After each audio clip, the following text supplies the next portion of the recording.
heavily traveled Capital Region Bridge could soon have a new name, one that's going to honor a true American hometown hero. News 10's James De La Fuente has the story. New York lawmakers proposing new legislation that would rename the Patroon Island Bridge to the Sergeant Henry Johnson Memorial Bridge. What has kind of inspired this is the recent decision of the federal government to rename Fort Johnson, named after this hero, by another name, by Fort Polk, which actually is not the same as the first Fort Polk.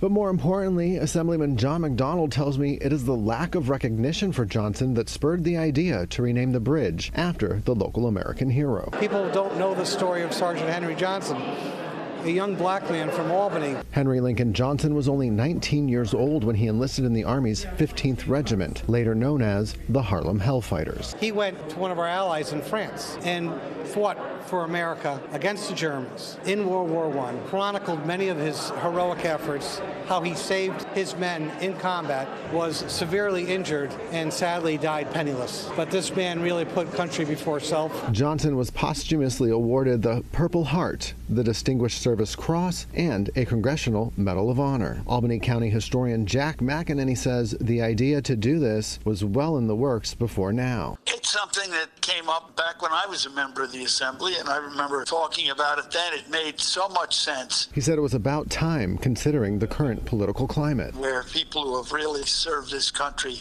so wonderfully and so in such an inspiring way, to have their names suddenly starting to disappear. Maybe it's more appropriate now than it was a few years ago, because people really need that reminder of just how great Henry Johnson was. McEnany says this is the stuff history is made of. People will always say, why would they name it Henry Johnson? And hopefully they'll get the story straight and they'll feel proud that this generation put that name in a position of honor that was certainly deserved. They were unable to pass the legislation before the current session ended. Lawmakers say they will be back at it at the beginning of next session in January. Reporting in Albany, James De La Fuente, News 10, ABC.